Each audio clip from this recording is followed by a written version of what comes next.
Les damos una más cordial bienvenida. Hoy viernes pues iniciamos un nuevo estudio de un libro de la Biblia. En este caso pues vamos a empezar el libro de Eclesiastés. Tremendo libro que muy poco se predica sobre ello, pero sin embargo nos enseña a enfrentar la vida o a ver la vida de una manera diferente mientras nosotros estemos aquí en la tierra. Entonces les damos la bienvenida y acompáñenos todos los viernes a esta hora porque estaremos hablando sobre el libro de Eclesiastés. Vamos a orar. Padre Santo, en el nombre de Jesús nos ponemos en tu presencia, Señor. Señor, dándote gracias por este día, gracias, Señor, por los cuidados y la protección que tú tienes para con nosotros, Señor. Gracias también por las pruebas, por las dificultades que nos permiten, Señor, pues clamar, buscar tu rostro y al mismo tiempo forjamos, o tú vas forjando nuestro carácter, Señor. Bendito Dios, te damos gracias y te pedimos, Padre Santo, que te puedas, que nos guíes en toda en todo lo que hablemos en esta noche y con el propósito principal pues de poder aprender más de tu palabra, Señor, ponerlo por obra. El objetivo principal es que podamos llevar una vida que glorifique tu nombre, Señor. En el nombre de Jesús pues abre nuestros oídos, nuestros ojos espirituales y que estemos atentos a recibir tu palabra y que pueda germinar en nuestra vida. En el nombre de Jesús te lo pedimos. Amén y amén. Bien, como dijimos, vamos a hablar sobre este libro de Eclesiastés. Hoy vamos a hacer como una introducción al tema que justamente tiene que ver pues con los primeros versículos de este capítulo 1 de Eclesiastés. Cuando revisamos todo el libro de Eclesiastés, pues vemos de que a Salomón le gustaba la palabra vanidad. Esta palabra de vanidad la utilizó 38 veces en el libro. Vanidad significa pues vacuidad, inutilidad, significa vapor, que se desvanece rápidamente y no deja rastro. Bajo ese concepto, pues, desde la perspectiva humana, que es debajo del sol, la vida pues parece vana e inútil. Y es fácil pues volverse pesimista bajo esa perspectiva, conforme lo vamos a ver dentro de un momento. Y cuando nosotros a veces conversamos con mucha gente y les pedimos su opinión sobre cómo ve la vida, cómo se siente viviendo esa vida, pues hay múltiples opiniones y muchas son opiniones negativas, ¿no? Y estas expresiones pesimistas pues como que nos quieren hacer cambiar de rumbo, pero nosotros como creyentes debemos tener un gran alivio al escuchar a Cristo Jesús decir, por ejemplo, en Juan 10:10, yo he venido para que tengan vida y para que la tengan en abundancia. Y también recordar un poco lo que dijo Pablo, ¿no? En 1 Corintios 15:58, y dijo, así que hermanos míos amados, estad firmes y constantes, creciendo en la obra del Señor, siempre sabiendo que vuestro trabajo en el Señor no es vano. Entonces son palabras que debemos de tomar en cuenta. Nuestro servicio no es vano. Entonces no ver la vida desde la perspectiva humana, sino bajo la perspectiva de Dios. Entonces, la vida no es vana si la vivimos conforme a la voluntad de Dios. Y esto es lo que Salomón nos enseña en este libro tan descuidado y a menudo también mal entendido. Antes de estudiar el libro, pues detalladamente, como siempre lo hacemos, vamos a familiarizarnos primero con el autor y también la meta pues de este autor al escribir el libro. Queremos también tener una visión general del libro con el fin de comprender mejor el tema que trata de contestar la pregunta, ¿merece la pena vivir? ¿No? Vamos a hablar entonces un poquito sobre el autor, vamos a hablar sobre el autor de este libro. En ninguna parte de este libro aparece el nombre del autor, pero por las descripciones que hace de sí mismo y sus experiencias que las comunica, pues nos hace pensar que el escritor fue el rey Salomón. él se llamó a sí mismo, pues, hijo de David y rey de Jerusalén, cumpliendo esos. ¿Quién tenía esas características? Salomón. También, en otra parte de la Escritura menciona que él tenía mucha riqueza y sabiduría, ¿no? Ahora bien, nosotros tenemos que recordar, pues, cuando Salomón ora al Señor, ora humildemente y Dios le promete que le iba a dar sabiduría y riqueza, y Dios cumplió esa promesa. Entonces, estas cosas nos hacen ver que el escritor fue el rey Salomón. El autor menciona 12 veces el rey y menciona frecuentemente los problemas de la burocracia, ¿no? De la burocracia oficial. Es necesario que podamos entender que Salomón reinó a una gran nación, era muy grande, y necesitaba obviamente pues un ejército numeroso, ¿no? Y también bastantes agencias gubernamentales. Es igual que uno quiere tener o quiere ser presidente hoy, pues tiene que tener todo un equipo porque hay pues varios sitios gubernamentales que necesitan poner gente de confianza ahí. Salomón realizó en su época pues muchos proyectos, edificios costosos, y vivió también en una corte lujosa. Ahora bien, para la realización de estos proyectos, alguien tenía que administrar el esplendor nacional y también alguien tenía que pagar para ponerlo por obra, ¿verdad? Y aquí es el error de Salomón. Salomón pues resolvió ese problema ignorando los límites originales de las 10 tribus. Entonces, ¿qué hizo él? La dividió a la nación en 12 provincias, pero las hizo tributarias. Tenían que pagar continuamente impuestos. Con el tiempo, este sistema llegó a ser opresivo y al mismo tiempo corrupto. Después de la muerte de Salomón, el pueblo al hijo de Salomón le pide que los libre de esa carga, ¿no? Y el hijo pide consejo pues a los jóvenes y a los ancianos le dicen baja los impuestos y te vas a ganar al pueblo, y los jóvenes dicen no, sea más duro más bien con ellos, etcétera, etcétera, ¿no? Pero el pueblo estaba totalmente oprimido pues por las cargas tributarias. Y este es el trasfondo de este libro, porque vamos a sentir continuamente, cuando leamos, vamos a sentir o vamos a poder vivir el abuso y la opresión de esa época. El rey Salomón comienza su reinado como un siervo humilde, buscando de Dios, buscando su sabiduría, buscando su ayuda. Pero al mismo tiempo que él fue madurando, al mismo tiempo que va cimentándose en el puesto, su corazón se desvía. Se vuelve de Jehová y se inclina hacia dioses falsos que inclinaron su corazón. ¿Quiénes fueron? Pues fueron las esposas que él había tomado de las diferentes naciones. Las escrituras nos dice pues que Salomón tenía 700 mujeres y 300 concubinas, ¿no? Y la razón por estos matrimonios fue la política, no fue el amor, pues continuamente Salomón, en vez de estar buscando a Dios para que le dé la paz, pues él buscaba alianzas con las naciones concubecinas de Israel.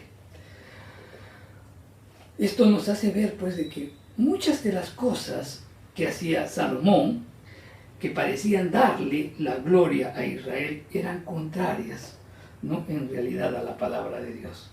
Por ejemplo, cuando leemos Deuteronomio 17, pues ahí el Señor dice muy claramente que el rey no debe tener muchas mujeres. Eso es lo que él incumplió, desobedeció esa parte de las escrituras. También dice que el rey no debería tener muchos caballos. O sea, ¿por qué muchos caballos? Porque el caballo en esa época pues era visto como como un ejército poderoso, ¿no? Quien tenía más caballos. Y entonces el corazón se iba a inclinar pues al orgullo. Si Dios le estaba indicando que no tenga muchos caballos con el propósito de que busque, o sea, que dependan directamente de Dios. Muchas de las cosas que hizo Salomón, pues lo que parecían que era para la gloria de Israel, eran todo lo contrario. Pues en realidad eran contrarias a la palabra del Señor. Ahora, después de todo esto, pues podemos afirmar que ninguna cantidad de dinero ni de autoridad podía pues pagar el silencioso pero seguro y doloroso juicio divino que se vendría sobre Salomón. Un predicador escocés, Alexander Whitehead, pues él dijo algo muy interesante que quiero comentarlo. Dice: la carcoma comía secretamente sin parar el báculo sobre el que se apoyaba Salomón. Poco a poco, y él no se daba cuenta de que donde él se estaba apoyando estaba siendo consumido, se estaba apoyando en él mismo, ¿no? Dejó a un lado a Dios. Los últimos años del reinado de Salomón pues, fueron malos. Fueron malos. ¿Por qué? Porque Dios quitó su mano de bendición de Salomón. Pero sin embargo Dios mantuvo el trono de Salomón solo por causa de la promesa de su padre. Es interesante cuando nosotros leemos los libros de Primera y Segunda de Crónicas, cuando comienza a hablar sobre quién gobernaba las dos tribus, ¿no? Principalmente en Segunda de Corintios, porque ahí nos habla de la descendencia de David. Pues comienzan a hacer el paralelo y no hizo igual que David su padre, o sea, siempre el paralelo, o sea, el espejo, la medida, pues la comparación tenía que ser con David, no con Salomón. Con David, porque David tenía un corazón conforme al corazón de Dios. Lamentablemente, pues Salomón se desvió, ¿no? La nación se desvió, se dividió en dos después de la muerte de Salomón, y la casa de David pues solamente quedó con dos tribus, ¿no? La tribu de Benjamín y la tribu de Judá, que esos son los del reino del sur. Eclesiastés ilustra a una persona, ¿no? Que escribe un libro, pero en la última etapa de su vida, ¿no? Y además está reflexionando cerca del fin, ¿no? Como que ya va a morir, pero al mismo tiempo reflexiona sobre las experiencias de la vida y las lecciones aprendidas de esas experiencias. Eso es lo enriquecedor de este libro. Salomón, probablemente pues él escribió Proverbios, porque tampoco se define quién escribió Proverbios, pero también hay muchos datos que nos hacen de ahí, que nos hacen afirmar que Salomón fue escrito, que Salomón escribió el libro de Proverbios. Entonces, es muy probable que haya escrito Proverbios y también Cantar de los Cantares, pero estos dos libros los escribió cuando él caminó fielmente, ¿no? con el Señor. En cambio, Eclesiastés, él lo escribe al final de sus vidas, o al final de su vida. Miren, Salomón se desvió. No hay ninguna constancia, ¿no? en toda la Biblia de que dijera que Salomón se arrepintiera de su comportamiento y que se volviera a Dios. No hay, no lo dice en ninguna parte. Pero cuando uno lee cuidadosamente el libro de Eclesiastés, pues nos hace pensar inmediatamente que sí lo hizo, conforme lo vamos a ver en el transcurso de los próximos viernes. Entonces, Salomón escribe este libro bajo la perspectiva pues, de un maestro sabio. Bajo esa perspectiva, él escribe Proverbios, bajo la perspectiva de un maestro sabio. Cantar de los Cantares desde el punto de vista de un amante real. Pero cuando escribe Eclesiastés, pues él se llamó a sí mismo el predicador. Y esta palabra, un predicador en hebreo, es Kohelet, e indica el título que le daban a un orador oficial, pero con autoridad para convocar a una asamblea. Ok, entonces, esta palabra, asamblea, en el griego, es eclesía. Y entonces, por esa razón, es el nombre de este libro Eclesiastés, ¿no? Es la traducción al castellano, Eclesiastés. Entonces, Coelho, ¿no? Es un maestro que no solamente pues tiene capacidad de oratoria, sino que también pues lleva a la reflexión y a la meditación de uno mismo, ¿no es cierto? Eso es lo que hemos visto. Ok, entonces el predicador hizo pues más que convocar a una asamblea y pronunciar un discurso, sino que también, como dijimos, Coelet conlleva pues a la idea de debatir, ¿no? Por tanto, pero no con los creyentes, por si acaso, sino que él tenía que debatir consigo mismo. Entonces, ¿cuál es la característica de este libro de Eclesiastés? Salomón como que presenta un tópico o una experiencia de su vida, lo ve, lo discute desde varios puntos de vista y llega después a una conclusión práctica. Por eso es enriquecedor este libro. Eclesiastés, cuando uno lo lee, parece una colección pues de diversas ideas escogidas pues al azar, ¿no? Con una variedad de temas que no hay un orden, aparentemente, pero Salomón nos asegura que él escribió en forma ordenada, y eso lo dice en el capítulo 2, en el verso 9. Eso es lo que podemos hablar de Salomón, ¿no? Salomón entonces era un hombre que pues era el rey, pues se desordenó en su vida, se desvió en su vida, y él escribió este libro más o menos en la etapa final de su vida, ¿no? En donde narra, él se describe como el predicador, no como el predicador como alguien que tiene la autoridad para convocar a una asamblea, pero también pues él provoca debatir, pero no con los oyentes, sino consigo mismo.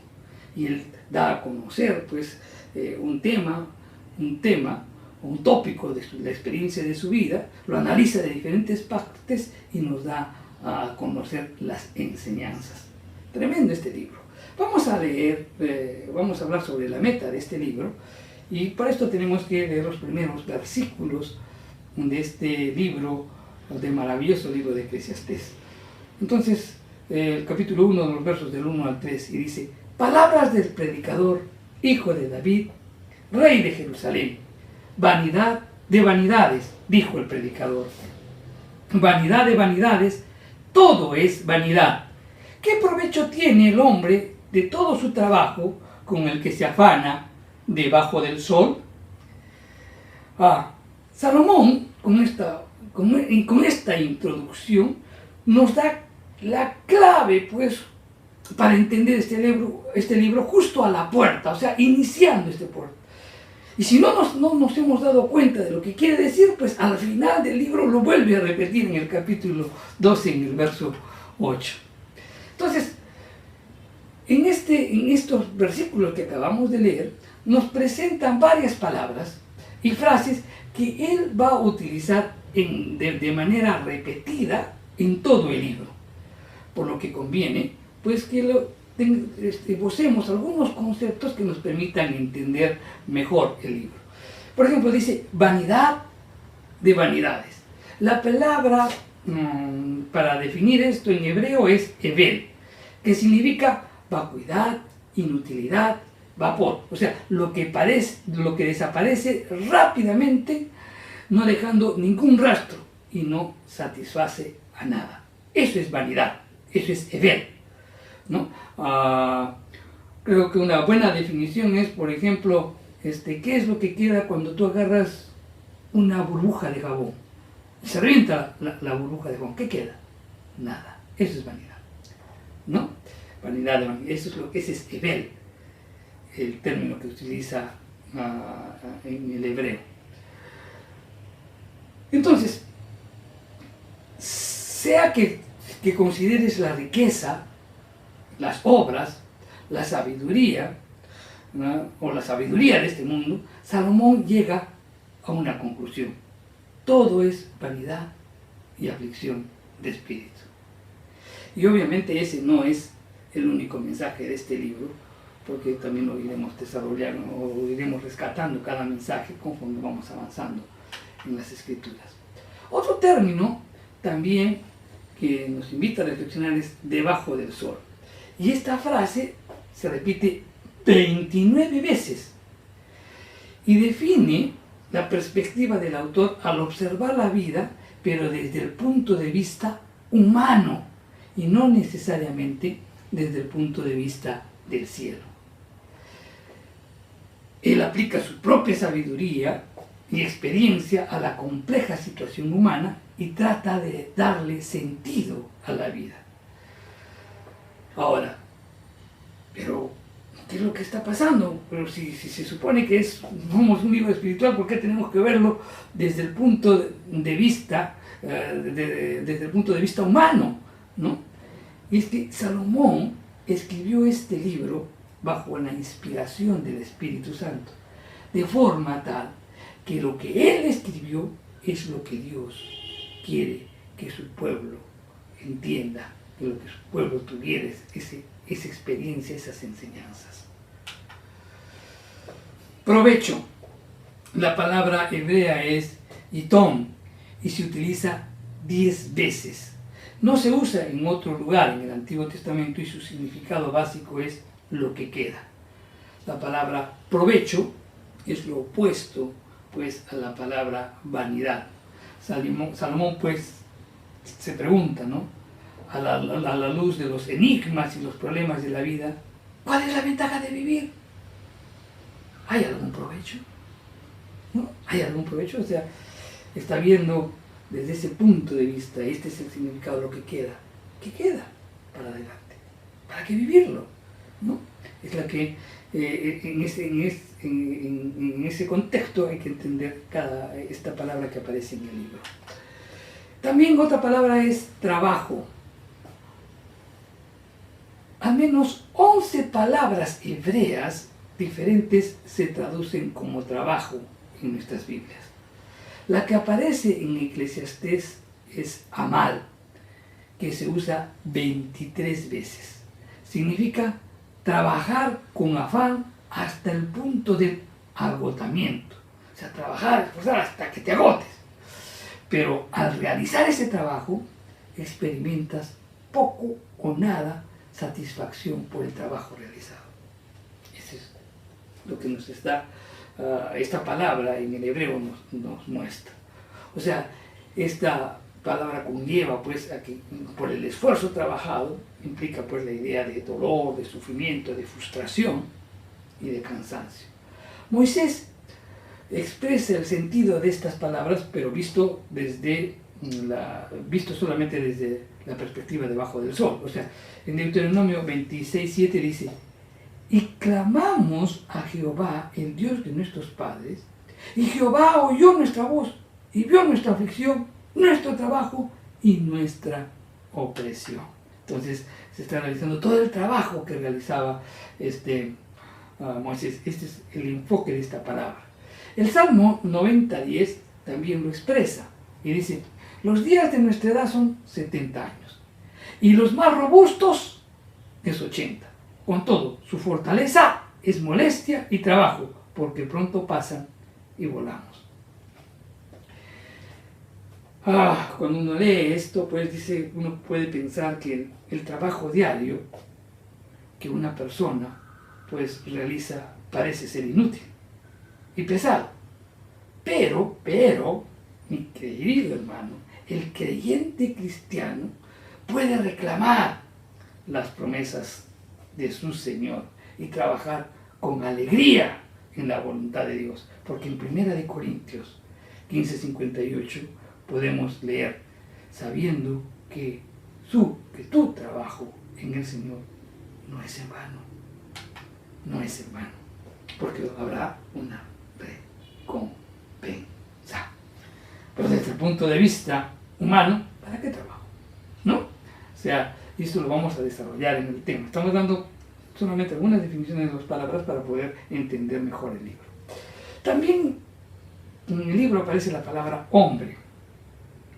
Y esta palabra hombre es pues la muy conocida palabra en las escrituras, ¿no? Es Adán. Adán es humanidad. Humanidad. Se refiere al hombre que fue hecho pues del polvo de la tierra. Adama en hebreo. El hombre está hecho a la imagen de Dios, pero que proviene de la tierra y regresará a la tierra cuando él muere. Salomón utiliza esta palabra 49 veces al examinar al hombre debajo del sol. Entonces, estas palabras que acabamos de mencionar son las que aparecen en los primeros versículos que hemos leído, ¿no? Son los versículos introductorios al libro, pero también hay otras palabras claves que también necesitamos considerar y las vamos a mencionar. Por ejemplo, la palabra mal. Esta palabra aparece 31 veces en la Biblia y se traduce de diferentes maneras: penoso, duro, mal doloroso, mal, nocivo, desvarío, fastidiosa, adversidad, maldad, mal. Esta palabra mal es lo opuesto pues a lo bueno y abarca pues una multitud de cosas: dolor, tristeza, circunstancias difíciles y angustia. Es una de las palabras favoritas del rey Salomón para describir la vida como él la ve debajo del sol. Yo creo que Salomón llega un momento que se pone a pensar lo que tuvo, todo lo que él tenía, y se pone a pensar y dice, ¿para qué? Estaba en un momento de depresión, estaba en un momento en que no encontraba sentido a su vida. ¿Por qué? Porque se había apartado de Dios. Hasta que llega el capítulo 12 y ahí comienza a destilar sabiduría pura. Gozo, como eso lo vamos a ver. Gozo es otra palabra, ¿no? A pesar de todos los encuentros dolorosos con el mundo y sus problemas, Salomón no recomienda ni el pesimismo ni el cinismo. Nos exhorta pues a ser realistas en cuanto a la vida y debemos aceptar el don de Dios y gozarlo. Después de todo, pues Dios nos da todas las cosas en abundancia para que las disfrutemos. Salomón no dice, por si acaso, no dice, comamos, bebamos, disfrutemos, porque moriremos mañana. No.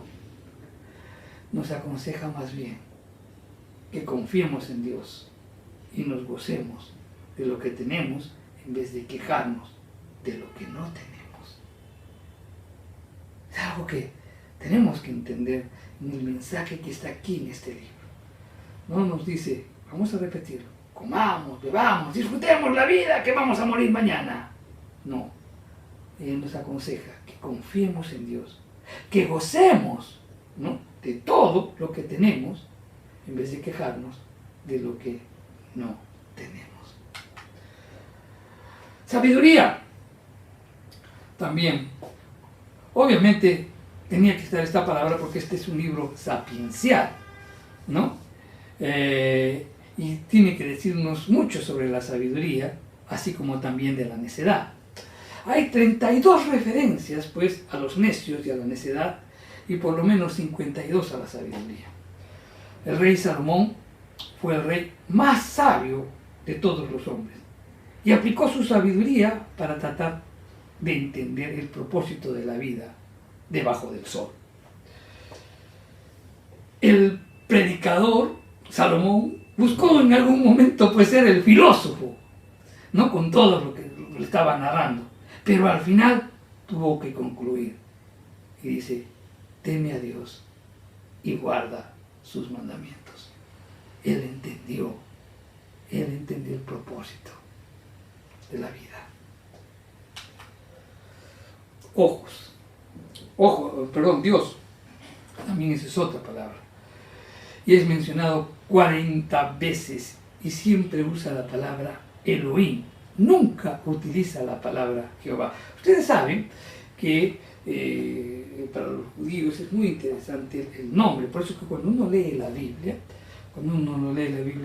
y a veces no nos damos cuenta, pero cuando tú comparas con muchas versiones, te vas dando cuenta de que lo que está escrito es por algo. Por ejemplo, cuando leemos en el libro de Génesis,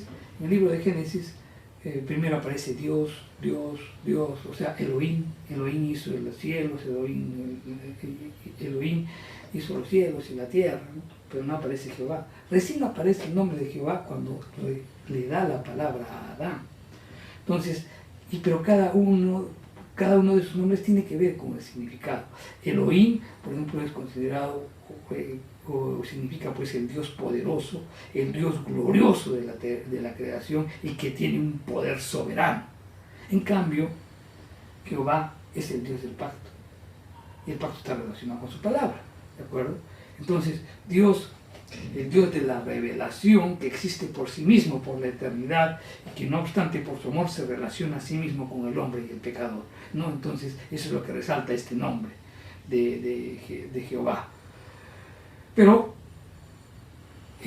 Salomón, en todas las descripciones que hace de vivir la vida debajo del sol, utiliza pues la forma, el nombre de Dios como Elohim.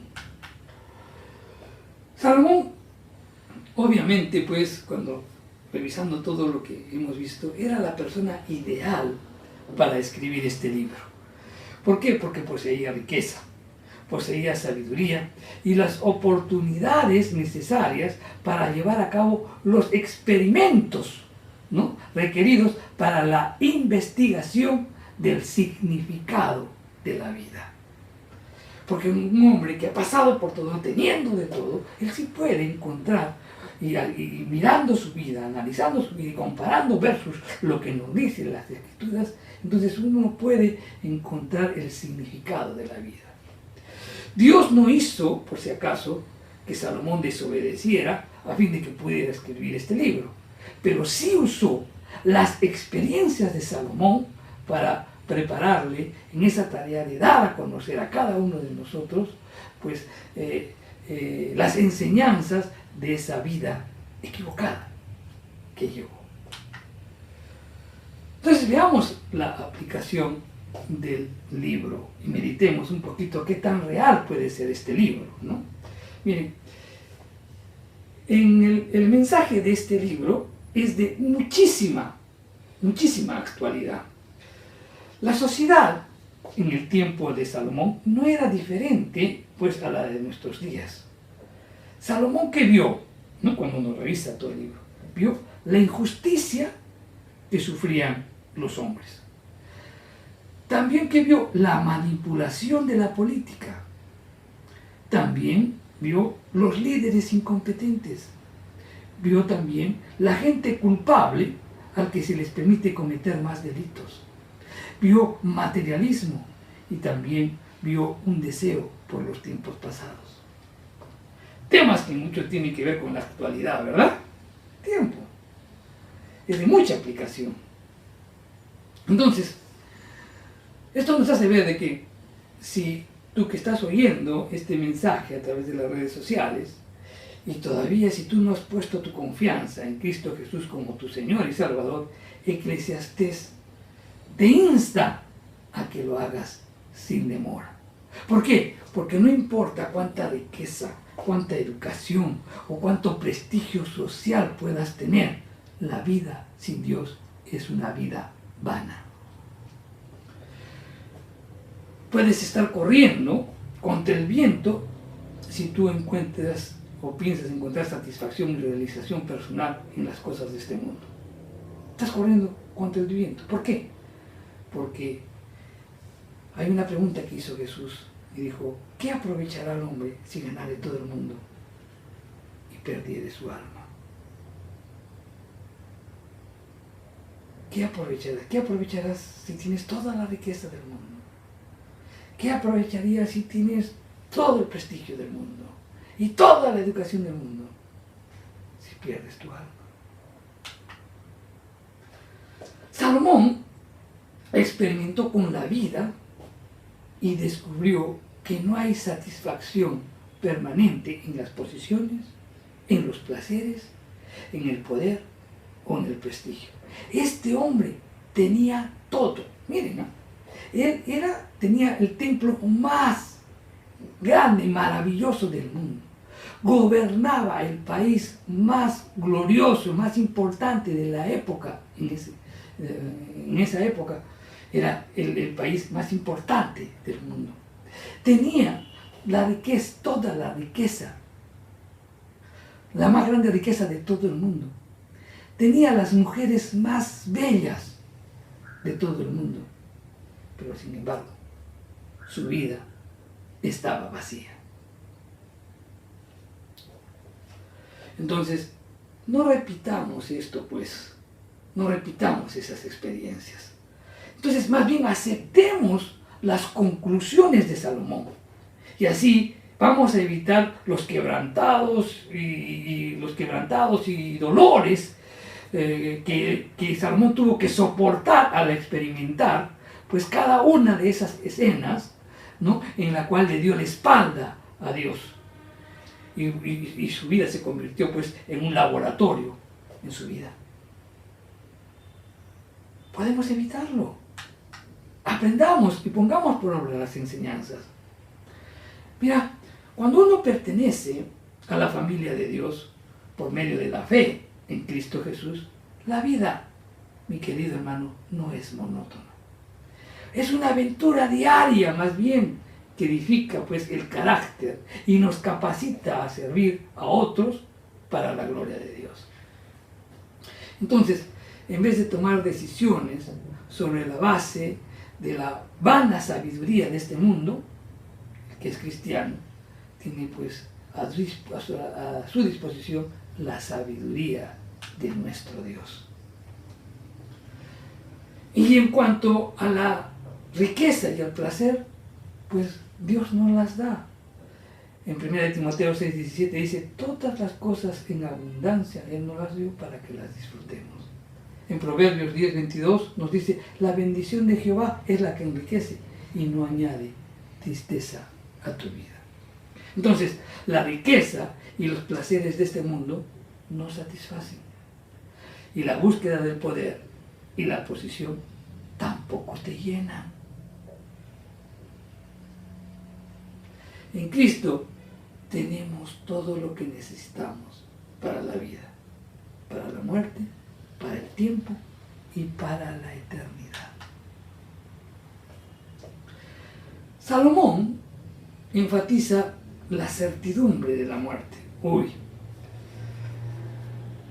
Sin importar pues lo que disfrutara, sin importar lo que él lograra, la sombra aterradora de la muerte siempre estaba encima de él. ¿Por qué? Porque estaba alejado de Dios. No tenía paz. A pesar de que Salomón significa paz, ¿no? Entonces siempre pensaba en la muerte. Pero el que está en Cristo es diferente. ¿Por qué? Porque Cristo ha derrotado a la muerte. Y es resurrección. Y Cristo es vida, ¿no? Y la victoria de la resurrección de Cristo significa que nuestro trabajo en el Señor no es vano, porque hay una vida después de la muerte. Si uno conoce a Cristo, todo aquello por lo que sirve, todo lo que sirve será recompensado en la eternidad. Pero si tú no conoces a Cristo, todo aquello por lo que vives y trabajas va a perecer. Y al final también vas a perecer tú. La fe en Cristo Jesús es el don de la vida eterna. Y el privilegio de servirle y de invertir tu vida en lo soberano, pues nos lleva a eso. Aquel que ha recibido a Cristo, el que tiene en Cristo, el que ha recibido el don de Cristo, pues ha recibido el privilegio de servirle y de invertir tu vida en lo que es eterno. Entonces, el primer mensaje de Eclesiastés es: vuélvete de la inutilidad del pecado y del mundo y pon tu fe en Cristo Jesús. Ahora bien, si tú eres creyente y has recibido el don de la vida eterna, Salomón te responde y te dice: ¿estás viviendo para el Señor o para las cosas del mundo? Eres creyente. Recuerda un momento esto. Salomón conoció a Dios. Salomón fue bendecido por Dios. Y sin embargo, se apartó del Señor y se fue por su propio camino. Por eso, él se convirtió en pesimista y escéptico. No tenía, pues, la perspectiva de Dios porque no había vivido para los propósitos divinos. ¿Tú eres creyente? Pregúntate eso. Mírate a la luz de la vida de Salomón. Si no estás teniendo la perspectiva de Dios, pues tu vida va a quedar llegado un momento registres escepticismo y pesimismo, porque no estás viviendo para los propósitos divinos. Cuando comienzas a vivir para el mundo en vez de vivir para la voluntad de Dios, empiezas a contemplar pues la vida desde la perspectiva equivocada. ¿Cuál es la perspectiva? Comienzas a ver la vida debajo del sol, cuando tú deberías ver la vida por encima del sol. Por encima del sol. Porque en vez de buscar las cosas de arriba, empiezas a afanarte por las cosas que son de la tierra. Esta visión equivocada muy pronto te va a hacer adoptar otro sistema de valores y vas a dejar de vivir y anhelar lo que es eterno. ¿El resultado cuál va a ser? Desilusión y derrota. Y el único remedio para salir de ahí es el arrepentimiento y la confesión del pecado. Eclesiastés tiene un mensaje para los creyentes fieles también.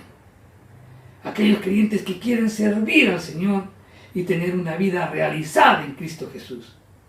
Y Salomón te dice lo siguiente: no escondas la cabeza en la arena y pretendas creer que los problemas no existen. No, mi querido hermano, tienes que ser práctico. Los problemas sí existen. Es lo que nos está diciendo Salomón. Pero enfrenta la vida con honestidad. Pero mira esa vida desde la perspectiva de Dios. Las filosofías del hombre siempre te van a fallar. Usa la sabiduría que Dios te da. Pero no esperes resolver todos los problemas o dar solución a todas las preguntas. Lo importante es obedecer la voluntad de Dios y disfrutar lo que Dios te da. Recuerda, la muerte viene. ¿Estás preparado?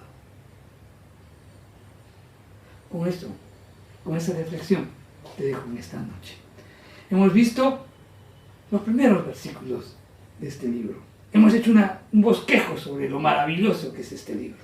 No te pierdas, no te lo pierdas. Vamos a estar hablando sobre Eclesiastés, muchísimo que aprender. Y vamos a ser golpeados en nuestra manera de pensar. Entonces, reflexionemos sobre lo visto. Reflexionemos sobre cómo estamos viviendo nuestra vida. Cómo la estamos analizando nuestra vida. De repente estás observando la vida debajo del sol, bajo la perspectiva de debajo del sol, cuando tu perspectiva es que tú tienes que ver la vida por encima del sol.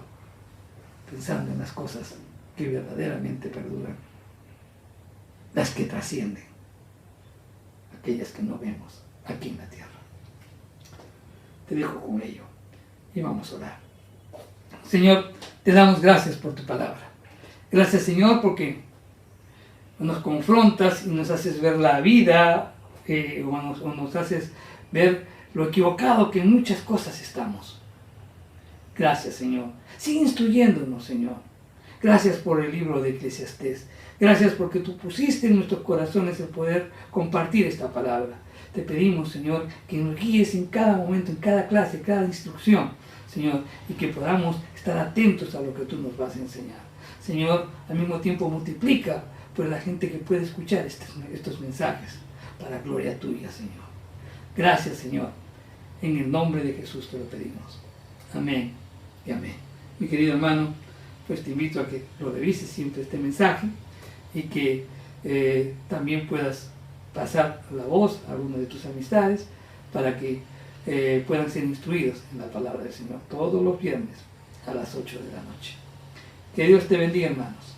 Nos vemos.